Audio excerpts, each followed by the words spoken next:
Paul Joseph Twatson is a massive joke, to say the least. He is Alex Jones's big buddy. He works for him, and he's just a massive clown altogether. And by the way, he's done a lot of flips. The old Paul Joseph Watson versus the one now. Like, I think he used to be pro-Palestine, and now he's pro-Israel. The guy is just a massive joke. Now, he sent out a couple of tweets on Twitter. He said, "Global warming is bullshit. I grew up in the 80s being lectured by the late 90s the ecosystem would collapse. We will all be here 30 years from now completely fine. Debate me, bet me any money, bitches. The world will survive. Everything will be fine. Stop being idiotic." Huh? So, just the face of this, right? I'm supposed to believe Alex Jones's employee, not buddy, employee, and massive dunce, Paul Joseph Twatson, over scientific studies and what's said by scientists. I'm going to take your dumbass opinion. What degrees does this guy have? What credentials does this guy have to talk about climate change and especially when you don't even add an argument? You know how I know you're lying? Nobody in the 80s told you that by the 90s the ecosystem would collapse. What the fuck are you talking about? That wasn't a thing. And here is something that's going to show up in this next tweet that I'm going to read you guys that all conservatives love to do all the time, and it's quite embarrassing. So he responded to some dude, and he said, "Did the ice caps melt like Gore predicted years ago, or was it all bullshit? Oh yeah, it was all bullshit. Earth experienced its biggest cooling period when we were pumping out the most CO2 post-World War II. Debate me, slags. You've been proven wrong spectacularly time and time again." And this is what they do. Instead of looking at the scientific literature, they talk about Al Gore, a politician, okay, a dude who made a movie about it, and he's now become, the sort of climate change activist in front of it. So instead of actually looking at what the science says and what the scientific studies say and what the actual scientists say, you go to Al Gore, who's not a scientist. Okay, he hasn't written any scientific studies on the matter. Okay, so that's strike one. Strike two, the ice caps are melting. The polar ice caps are melting. And so there is this really dumb talking point that Steven Crowder and Ben Shapiro have used, that the ice caps are not melting. There's that, it's actually growing because Antarctica is gaining ice.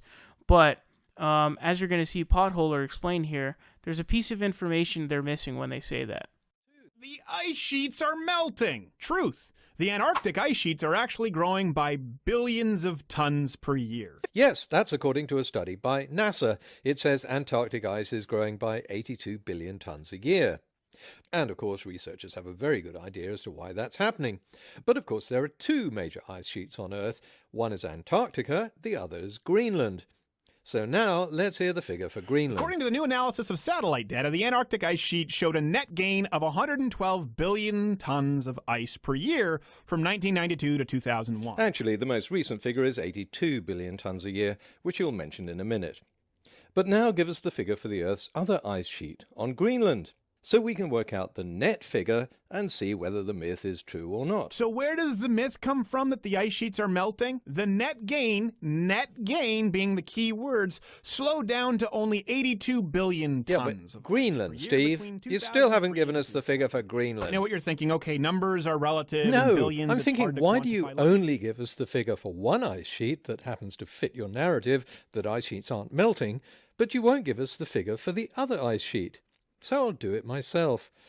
While Antarctica may be gaining ice to the tune of 82 billion tons a year, Greenland is losing ice to the tune of 269 billion tons a year. In other words, on a global scale, the ice sheets are indeed melting away at the rate of around 187 billion tons a year. That has ice. But you can't then make the leap that because people get things wrong in the public media, that the science must therefore be wrong. Researchers can't be held responsible for the mistakes made by Al Gore and environmentalists, any more than they can be held responsible for the mistakes made by the bloggers you use as sources. But you can go back to the 70s and find other doomsday predictions, like global cooling. But again, what's that got to do with climate researchers? Never mind the predictions made by movies, books, magazines, and individuals with the scientific acumen of Cheese Whiz. Let's deal with the predictions of real, actual climate researchers as published in the scientific literature. Isn't that what you're trying to prove is wrong? The vast majority of published papers in the 1960s and 70s were predicting warming, not cooling, by a margin of 44-7. And the reason they gave for this predicted warming was increasing levels of CO2. Due to our release through Yeah, so when they say that, they don't tell you about the figure for Greenland, which is actually bigger and is losing more. So you're looking at 260 billion tons lost per year, I believe is the number. So when they lie to you like that, when Stephen Clam Chowder and Ben Shapiro lie, and I've done videos on those, by the way, I'm not making that up. You can go check out Ben Shapiro's climate change argument where he literally makes this, and then Steven, Crowder who does it, and Potholer has a lot of good debunkings on Steven Crowder's garbage and nonsense, and he also made that claim. And it goes to show you how much of a fraud Steven Crowder is, because despite putting that in a video that's been viewed like I think 1 million times now, he has a legit false piece of information in there where he is doctoring and purposefully lying to his audience, doing a disservice, being a complete fraud. This isn't the first time that Steven Crowder's done this, by the way, and I'll talk about that in a second here. He's kept it up. Like, the video's got like 1 million views. He straight up lied out of his ass. He says we're growing ice caps. Ice caps are gaining ice. But he cites the Antarctica number, but doesn't cite the Greenland figure, which usurps how much we're gaining from Antarctica, and it's going down. So he's literally trying to manipulate you and lie to you, lying by omission, because he's a complete jackass, 100% jackass. And then that's not like the only time Crowder's done that type of stuff. So first of all, Crowder has this really dumb writer named Courtney Kirchhoff. She's the worst writer I've ever read in my entire life. She said that Dylan Roof is a liberal. What? She's legitimately the worst writer I've ever seen in my entire life. I'm not joking. But Steven Crowder also has and I believe this is written by Courtney Kirchhoff, the shitty-ass author, where she wrote an article saying that Hitler was a socialist, a liberal socialist at that, which those two don't coexist. You can't be a liberal socialist. Those both aren't the same thing. Those two are mutually exclusive, of course. And he has a quote up, a picture of this quote, which is supposedly a debunking of the idea that Hitler wasn't a socialist. And it has a literal quote saying that, we are socialists. But that quote actually comes from Gregor Strasser, who was actually executed on I believe it's the Night of Long Knives by Hitler, where he actually executed all of his political opponents. So he still has that up. That article, I have no idea how many times that article has been viewed. That is still up. This guy has no integrity. He has no ethics, no dignity. Is the worst author ever wrote the article, first of all. But the fact that he keeps up just outright lies and BS like that is absolutely insane. And it's showing in this thing too. The idea that CO2 rising doesn't cause rising temperatures is just false. And I just have to, come back to the idea of me siding with and taking the opinion of Paul Joseph Twatson seriously over scientific literature, which we've seen study after study show.